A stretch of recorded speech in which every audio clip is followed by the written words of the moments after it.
South Africa আর ভারত এই দুটো দলের মধ্যে কোন দল বেশি শক্তিশালী সব দিক থেকে? 2024 টি-20 ওয়ার্ল্ড কাপে 2024 টি-20 ওয়ার্ল্ড কাপ তো শুরু হয়ে গেল।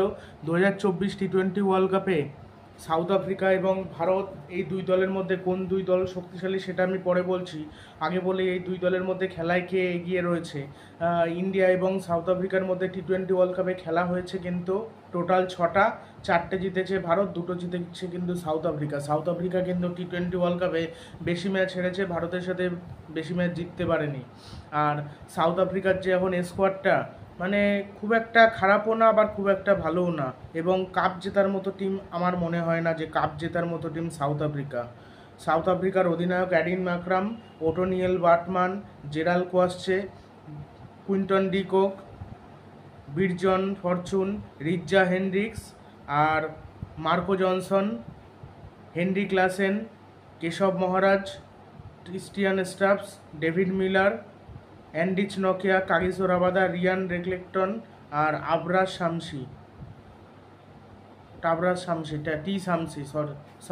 টি শামসি। এবার এই কটা হলো প্লেয়ার। এর মধ্যে থেকে প্লেইং 11 যদি আমি বলি একটা টপ অর্ডার হয়তো ওপেন করতে পারে কে ওপেন, হ্যাঁ কুইন্টন ডিকক আর ওই রিজ্জা হেনরিক্স ওপেন। 3 নম্বরে অ্যারিন মাকরাম, 4 নম্বরে 4 নম্বরে মিলার যখন রয়েছে মিলার, আর 5 নম্বরে হেনরি ক্লাসেন, 6 নম্বরে ক্রিস্টিয়ান স্টাফস, 7 নম্বরে ওই কেশব মহারাজ,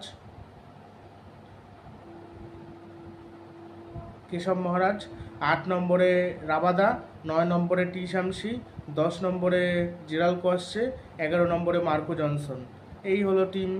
কিন্তু এই টিমটা ভারতের টিমের থেকে কি শক্তিশালী সেটা আমার মনে হয় না। এর থেকে ভারতের টিমই অনেক শক্তিশালী। আর ভারত মানে গৌতম গম্ভীর তো ভারতের কোচ হচ্ছে 2024 টি-20 ওয়ার্ল্ড কাপের পর, মানে রাহুল দ্রাবিড়ের পর পরবর্তী কোচ হচ্ছে গৌতম গম্ভীর বলেছে যে ভারতের কোচ হওয়া অনেক সম্মানের, আমি ভারতের কোচ হতে চাই। আর ভারতের কেমন প্লেইং 11 খেলা উচিত সেই বিষয়ে বলেছে। ভারতের ওপেন করা উচিত রোহিত শর্মা এবং বিরাট কোহলিকে দিয়ে। 3 নম্বরে খেলানো উচিত সূর্যকুমার যাদবকে দিয়ে, তার কারণ সূর্যকুমার যাদব এর আগে 3 নম্বরে ভালো খেলেছে, দারুণ ব্যাটিং করেছে, ধ্বংসাত্মক ব্যাটিং করেছে, এই জন্যই 3 নম্বরে খেলা উচিত সূর্যকুমার যাদবের। 4 নম্বরে খেলা উচিত ওই সঞ্জু স্যামসন আইপিএলে ভালো খেলেছে এবং সে একজন ভালো ব্যাটসম্যান। সঞ্জুকে 4 নম্বরে খেলানো উচিত। 5-এ খেলানো উচিত ঋষভ পান্তকে। 6 হার্দিক পান্ডিয়াকে গুরু দায়িত্ব নেওয়ার কথা বলেছেন গৌতম গম্ভীর। আর 7 নম্বরে জাদেজা। আর আইপিএলে খেলতে পারেনি হার্দিক পান্ডিয়া ঠিকই, কিন্তু দেশের হয়ে খেলা একরকম আর আইপিএল খেলা একরকম, সেই জন্য বলেছেন যে দেশের হয়ে আর কি ভালো করে খেলতে। 7 নম্বরে জাদেজা। 8 নম্বরে সে রেখেছেন কুলদীপ যাদবকে, মানে 7টা ব্যাটার রেখেছেন। 8 নম্বরে কুলদীপ যাদব, 9 নম্বরে আকদীপ সিং, 10 নম্বরে বুমরা, 11 নম্বরে সিরাজ। 3 জন পেসারকে খেলানোর কথা বলেছেন গৌতম গম্ভীর। এবার আমার মনে হয় না এরকম হবে বলে আমার মনে হয় না। হয়তো সাউথ আফ্রিকার বিরুদ্ধে এরকমই হয়তো টিম করতে পারে বা খেলাতে পারে টিম সাউথ আফ্রিকার বিপক্ষে। টিম আমার যতদূর মনে হচ্ছে সাউথ আফ্রিকার বিপক্ষে বলি, কারণ সাউথ আফ্রিকার বিপক্ষে খেলা পড়ে নাকি সন্দেহ, যদি সেমিফাইনালে মানে যায়, মানে এমনি বলছি টোটাল আর কি। মানে তারপর এই আয়ারল্যান্ডের বিপক্ষে ভারতের ম্যাচ রয়েছে, সেখানের কথাই আমি বলছি। আয়ারল্যান্ডের বিপক্ষে যে ভারত আর আয়ারল্যান্ডের মধ্যে যে খেলা রয়েছে, আয়ারল্যান্ডের বিরুদ্ধে হয়তো ওপেন করবে বিরাট কোহলি, রোহিত শর্মা, যশস্বী জয়সওয়াল থাকতো, যশস্বী জয়সওয়ালকে ওপেন করানো হবে না। 3 নম্বরে খেলানো হবে ঋষভ পান্তকে। ঋষভ পান্ত যেহেতু অনুশীলন ম্যাচে ভালো খেলে দিয়েছে, ঋষভ পান্তকে হয়তো 3-এ নামানো হবে। 4-এ নামানো হবে সূর্যকুমার যাদবকে। 5-এ হয়তো শিবম দুবেকে। 6 নম্বরে 5-এ একদম শিবম দুবে একদম ফ্লপ। ওই জায়গায় যদি সঞ্জুও চলে, সঞ্জু যদি 4-এও আসে আর 5-এ যদি সূর্যও আসে, তা আমি মনে করি ভালো। তবে দুবেকে মনে হচ্ছে বল করার জন্য তাকে খেলানো হবে। আর 6 নম্বরে সেক্ষেত্রে হার্দিক পান্ডিয়ার সাথে জাদেজা। 8 নম্বরে অক্সার প্যাটেল, কেন একটা বোলিং বেশি মানে অলরাউন্ডার বেশি খেলাবে। তবে আবার এই যে আয়ারল্যান্ডের বিপক্ষে তো সেটা নাও করতে পারে, হয়তো একটা বোলার বেশি খেলালো সেটা করতেও পারে, আবার অক্সারকে খেলাতেও পারে। 8 নম্বরে অক্সার জাদেজা দুজনে একসাথে ভালো করবে কি করে, যতই ব্যাটিংয়ের দরকার পড়ুক না কেন। 9 কুলদীপ যাদব, 10 নম্বরে আকদীপ সিং যেহেতু অনুশীলন ম্যাচে ভালো এসে সুইং করিয়েছে, ভালো বল করেছে, এই জন্য আমার মনে হয় না তাকে বসাবে বলে। আর লাস্টে তো বুমরা থাকবে, সিরাজ সেক্ষেত্রে বসবে। আর সিরাজ খেললে আবার জায়গা হবে না অক্সার প্যাটেলের। আর আমার মনে হয় না অক্সার আর জাদেজার ওপর ভরসা করে এই দুজন স্পিনারকে খেলিয়ে কুলদীপকে বসিয়ে দেওয়া হবে বলে সেইটা সব থেকে খারাপ ডিসিশন হবে। আর ভারতের টপ অর্ডার অনেক শক্তিশালী সাউথ আফ্রিকা থেকে। সাউথ আফ্রিকার রিজ্জা হেন্ডিংস, ডি কোকও ভালো, একেবারে খারাপ না, তাদের জুজিটাও ভালো। তারপরে আসবে তো অ্যাডিন ম্যাক্রামও তো ভালো। আমি অ্যাডিন ম্যাক্রামের কথা এর আগেও বলেছিলাম, অ্যাডিন ম্যাক্রাম একজন ভালো কিন্তু ব্যাটসম্যান, মানে অ্যাডিন ম্যাক্রাম। আর তারপর তো আসবে যারা যারা আসবে, মানে ক্রিস্টিয়ান স্টাফ, ডেভিড মিলার তো ফর্মে নেই, জানি না টি-20 ওয়ার্ল্ড কাপে কীরকম খেলবে। যদি ফর্মে থাকে তাহলে তো সাউথ আফ্রিকার জন্য খুব খুব ভালো হবে। এছাড়া হেনরি ক্লাসেন আইপিএলে অপ্রতিরোধ্যভাবে খেলেছে, ওরকমভাবে যদি টি-20 ওয়ার্ল্ড কাপে খেলতে থাকে তাহলে তো সাউথ আফ্রিকার জন্য ভালো। ক্রিস্টিয়ান স্টাফসও আইপিএলে ভালো খেলেছে, যদি শেষ দিকে একটা ছোটোখাটো ক্যামিও করে দেয়, খেলে দেয় 8 বলে 30, 6 বলে 28, তাহলে কিন্তু সাউথ আফ্রিকা ভালো খেলবে। এবার আমার মনে হয় যদি ওরকম না হয় সেক্ষেত্রে আলাদা ব্যাপার। আর রাবাদা আর অ্যান্ড্রিচ নকিয়াকে একসাথে নিতেও পারে, আবার যদি মনে করে মার্কো জনসনকে নেবে নিতেও পারে। কেশব মহারাজ আর টি শামসিকে তো খেলাবেই, তার পরিবর্তে মানে তার 3 জন পেসার খেলাতেও পারে, বলা যায় না। 3 জন পেসার, আবার এটা হতে পারে 3 মানে রাবাদা, তার সাথে অ্যান্ড্রিচ নকিয়া, তার সাথে মার্কো জনসন, এটাই। সেই জন্য বোলিংয়ের দিক থেকে আবার কিন্তু একটু হলেও সাউথ আফ্রিকা এগিয়ে। তার কারণ অ্যান্ড্রিচ নকিয়া এবং রাবাদা ওই আর্শদীপ সিং, সিরাজ এদের থেকে ভালো বোলার, একমাত্র বুমরা ভালো কোয়ালিটি রয়েছে, ওই একজনই কোয়ালিটি বোলার রয়েছে। এই জন্য বোলিংয়ের দিক থেকে শুধু সাউথ আফ্রিকা গিয়ে, ব্যাটিংয়ের দিক থেকে ভারত এগিয়ে। আর আমি একটা জিনিস বলে রাখি, আমেরিকার যে পিচটা হচ্ছে, আমেরিকার পিচটা কিন্তু ব্যাটিং উইকেট হবে, আর যেটা আর কি ওয়েস্ট ইন্ডিজের পিচটা হচ্ছে সেটা কিন্তু একটু স্লো পিচ হবে। তার কারণ গতকালকে আমরা যে ম্যাচটা দেখতে পেলাম পাপুয়া গিনি এবং ওয়েস্ট ইন্ডিজের মধ্যে ম্যাচটা, ওই ম্যাচে কিন্তু একদম লো স্কোরিং ম্যাচ হয়েছিল, সেটাই কিন্তু ওয়েস্ট ইন্ডিজ চেস করতে পারছিল না, মানে 137 রান চেস করতে গিয়ে কিন্তু মুখ থুবড়ে পড়ছিল ওয়েস্ট ইন্ডিজের ব্রেন্ডন কিং 29 বলে 34 রান করেছিল, ভালো মারছিল, বাট তারপরে খুব ভালো বল করছিল আসাদ ভালা। আর মানে যাদের কোনো স্পন্সার নেই তারাও যে কামব্যাক করতে পারে, তারাও যে ভালো খেলতে পারে, গতকালকের ম্যাচে তার প্রমাণ। ওই ম্যাচটা আমি কালকে পুরোপুরি বলতে গেলে দেখলাম, মজা আসছিল না দেখে, তার কারণ এটা যেহেতু টি-20 ওয়ার্ল্ড কাপটা আইপিএলের মতো দেখে মজা আসে না, একটা সেরকম দর্শকও ছিল না সেরকম বেশি, আর কি হবে, ওই জন্য আর দেখে বেশ মজা আসছিল না, দেখছিলাম বাট ওই মজা আসছিল। জনসন চার্লস 1 বলে 0 করে, নাউর বলে আউট হয়ে গেল, আলিও নাও এলবিডব্লিউ। তারপর পুরান 27 বলে 27 রান করে, 1টা 4 2টো 6। রোস্টন চেজ ভালো খেলেছে, রোস্টন চেজই তো ম্যাচটা ফিনিশ করলো, 42 বলে 27 রান, 4টে 4 2টো 6, 155 স্ট্রাইক রেটে ব্যাটিং করেছে রোস্টন চেজ। 24 বলে লাস্টে 40 রান বাকি ছিল, যেটা প্রায় অসম্ভব ছিল, 5 উইকেট পড়ে গেছিলো ওয়েস্ট ইন্ডিজের। ব্যাট করছিল রোস্টন চেজ, তারপর তো রাসেল আসলো। রমম্যান পাওয়েল 14 বলে 15, চাঁদ সোপার 2টো 4। রমম্যান পাওয়েল নিজে পরে ব্যাটিং করতে আসবে, এস রাদারফোর্ডকে একটু আগে ব্যাটিং করতে পাঠানো উচিত। এস রাদারফোর্ড পেস বোলিং সহায়ক পিছে ভালো খেলে, মানে পেসারদের ভালো খেলে, স্পিনার কিন্তু অতটা খেলতে পারে না এস রাদারফোর্ড। রাসেলের থেকেও বাজে খেলে এস রাদারফোর্ড, মানে স্পিন বোলিংটা। 7 বলে 2 রান করেছে আসাদ ভালা। রাসেলের গতকালকের খেলাটা ভালো লেগেছে, রাসেল 6 মারলো, তারপরে সে স্ট্রাইক রোটেট করে গেছে, সেরকম একটা ডট বল খায়নি। 9 বলে 15 রান করেছে, 1খানা 6 মেরেছে। রাসেল এসেই তো একটা 6 মারলো, তারপরেই তো হাত খুললো, মানে সত্যি খুব ভালো হয়েছে। আর এদিকে পাপুয়া গিনি একা সিসি বাউ 43 বলে 50 রান করেছিল, 6টা 4 1টা 6, 116 স্ট্রাইক রেটে ব্যাটিং করেছিল। আর পাপুয়া গিনির মতো দেশ, এরা আর কি বেদ থেকে ভালো খেলবে, এরা এই খেলেছে এই অনেক, এরা তাও কামব্যাক করেছে ভালো। আসাদ ভালা 22 বলে 21 রান, আলজারি জোসেফের বলে আউট হয়েছে। অ্যান্দ্রে রাসেল খুব দেখলাম ভালো বল করলো, 3 ওভারে 19 রান দিয়ে 2 উইকেট নিয়েছে, মানে আইপিএলে যেরকম ফর্মে ছিল অ্যান্দ্রে রাসেল যেরকম এখনও সেরকম আর কি ফর্মে রয়েছে। ডেভিড মিলার তো আবার ফর্মেই নেই, ডেভিড মিলার সাউথ আফ্রিকার হয়ে কী করে সেটাই দেখার বিষয়। রিজা হেন্ড্রিক্স ও কোনো ম্যাচে খেলবে, কোনো ম্যাচে খেলবে না। অ্যাডিন ম্যাক্রামের ফর্মও খুব সাদামাটা লেগেছে আইপিএলে, এবার জানি না এখানে যে কী করবে, এখানে যে মুখ থুবড়ে পড়বে নাকি খুব ভালো খেলে দেবে সেটা সময় বলবে। আর বিরাট কোহলি 10টা আইসিসি পুরস্কার পেয়েছে, মানে বিশ্বের অন্য কোনো প্লেয়ার পায়নি, কিন্তু 10টা পুরস্কার জিতেছে, মানে 2023-এর বোধহয় ওডিআই অফ দ্য ইয়ার, মানে ওয়ানডে ক্রিকেটের সেরা ক্রিকেটার হয়েছে বিরাট কোহলি, 10টা আইসিসির পুরস্কার পেয়েছে। বিরাট কোহলি হয়তো আইসিসির ট্রফি জিততে পারেনি, বাট আইসিসির যে পুরস্কারগুলো পেয়েছে এগুলো অন্য প্লেয়ারের কাছে দুঃস্বপ্নের মতো। কেন অন্য প্লেয়ারের পক্ষে পাওয়া এতগুলো সম্ভব না, এটাই হলো কিং কোহলির জনপ্রিয়তা, এটাই হলো কিং কোহলি। নাহলে আরসিবি 0 ট্রফি থাকা সত্ত্বেও এত ফ্যান ফলোয়িং পায়, শুধুমাত্র বিরাট কোহলির জন্য ফ্যান ফলোয়িং পায়, এটাই মানে বা সাপোর্ট পায় বা সমর্থন পায়। আর তোমাদের কি মনে হচ্ছে ভারত এবং সাউথ আফ্রিকার মধ্যে কোন দল বেশি শক্তিশালী, সেটা অবশ্যই কমেন্ট বক্সে জানাতে ভুলো না, এবং ভিডিওটি ভালো লাগলে ভিডিওটি শেয়ার করতে ভুলো না, এবং এই T20 ওয়ার্ল্ড কাপের যে জাস্ট কয়েকটা ম্যাচ হয়েছে ম্যাচগুলো কেমন লাগছে সেটা অবশ্যই কমেন্ট বক্সে জানিও। আমার ওই যেরকম আর কি আইপিএলে যেরকম লাগে রুদ্ধশ্বাস ম্যাচ সেরকম মনে হচ্ছে না, সেরকম লাগছে না অতটা, সেরকম মনে হচ্ছে না। তো দেখা যাক এখন কি হয়।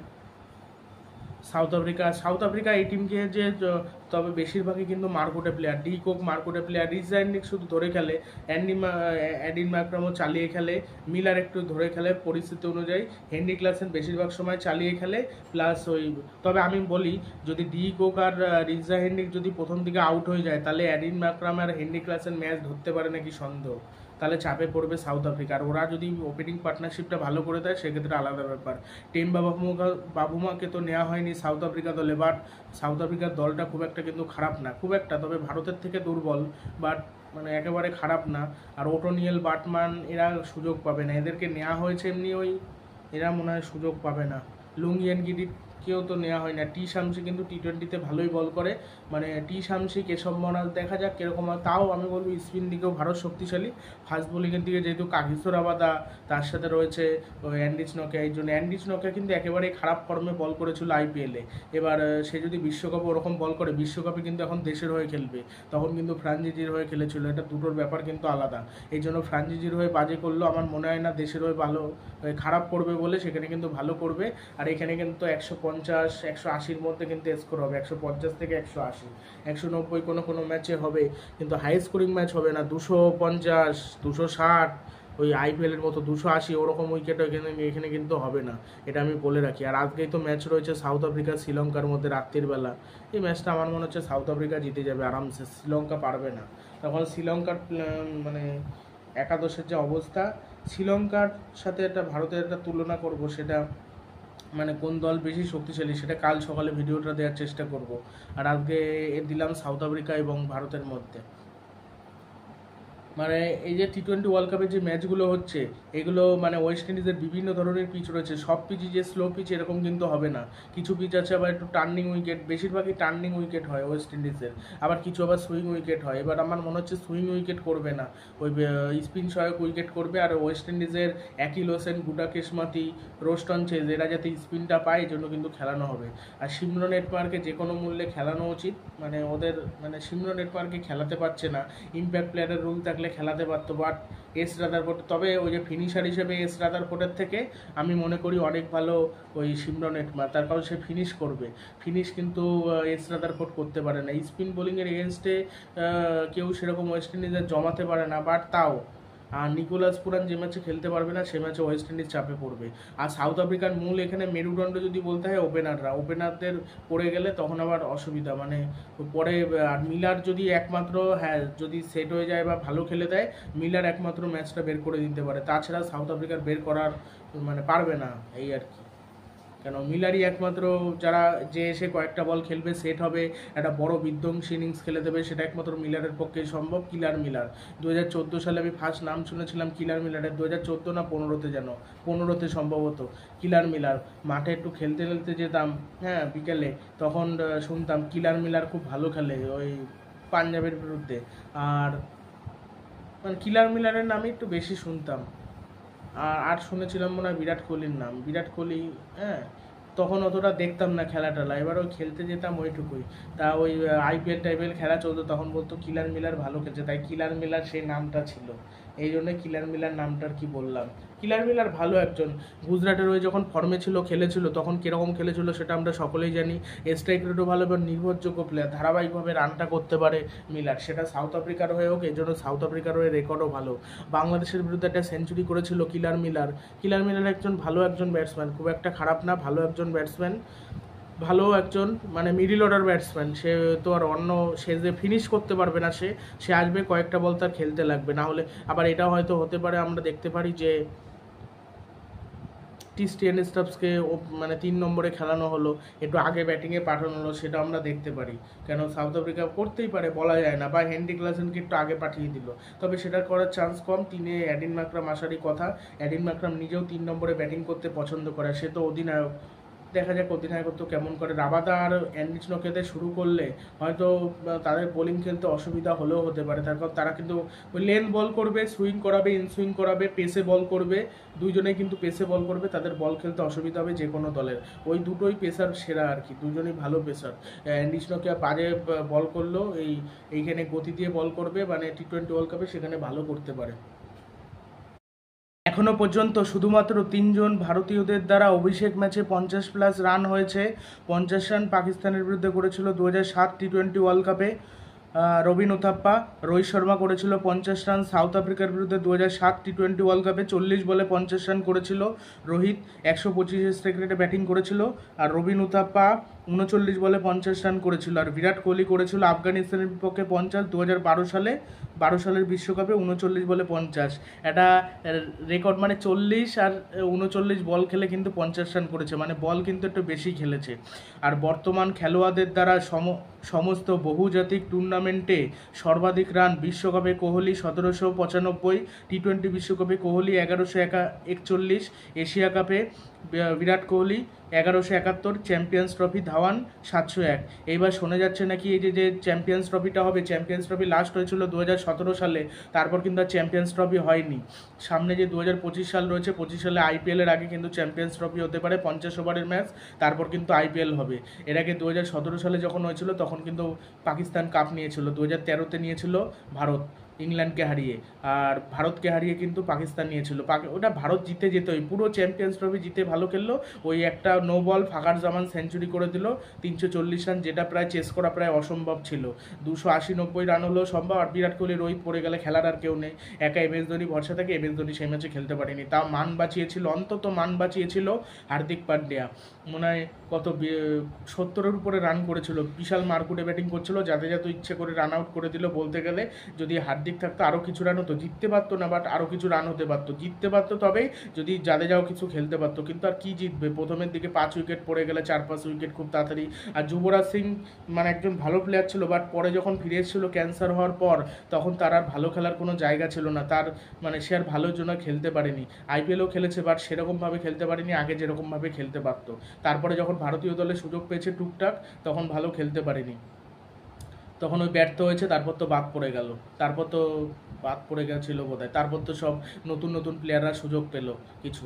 তখন মাঝে মাঝে টি-20-তে মানিশ পান্ডেও সুযোগ পেত, মানিশ পান্ডে অনেক সুযোগই পেয়েছে, বাট ওই স্লো ব্যাটিং করতো। আইপিএলও যেরকম স্লো ব্যাটিং করেছে, ইন্টারন্যাশনাল ক্রিকেটেও স্লো ব্যাটিং করতো, 125, 26, 130 স্ট্রাইক রেটে ব্যাটিং করতো মানিশ পান্ডে। তারপর তো মানিশ পান্ডেও বাদ পড়ে গেল, তারপর নতুন নতুন প্লেয়াররা আবার সুযোগ পেল। মানে এক এক সময় এক একজন প্লেয়ার সুযোগ পায়, কোন সময় কোন প্লেয়ার সুযোগ পাবে কোনো ঠিক নেই। আর এখন তো বিভিন্ন ধরনের ঈশান কিষান থেকে শুরু করে, তাও কিছু কিছু প্লেয়ারকে ভালো খেলতে পারে না, বা টিম ম্যানেজমেন্ট যেহেতু পছন্দ করে, নির্বাচক পছন্দ করে, এই জন্য তাদেরকে নির্বাচন করা হয়। ভালো প্লেয়ার না, বাট তাদেরকে নির্বাচন করা হয়। বাকি ম্যাচগুলো যদি পিচের টান থাকে, স্পিনাররাই হয়তো সব থেকে বেশি উইকেট নিয়ে নিতে পারে টি-20 বিশ্বকাপে। কে বলতে পারে সব থেকে বেশি উইকেট নিয়ে নিতে পারে? এর আগে হাসারাঙ্গা নিয়েছিল, এবার হয়তো হাসারাঙ্গা, রাশিদ খানের চান্স রয়েছে, কুলদীপ যাদবের চান্স রয়েছে, অনেক স্পিনারদের কিন্তু চান্স রয়েছে, অক্সার প্যাটেল, জাদেজাদেরও চান্স রয়েছে। এরা আবার ধারাবাহিকভাবে উইকেটটা পায় না, এর জন্য কিন্তু নিতে পারে না সব থেকে বেশি উইকেট। এরা যদি ধারাবাহিকভাবে বল করতো, ধারাবাহিকভাবে উইকেট নিত, তাহলে কিন্তু আলাদা ব্যাপার ছিল। সেটাই এখন দেখা যাক কি হয়। ভিডিওটি ভালো লাগলে চ্যানেলটি অবশ্যই সাবস্ক্রাইব করতে ভুলবেন না, এটা বলার দরকার ছিল, বলে দিলাম আর কি।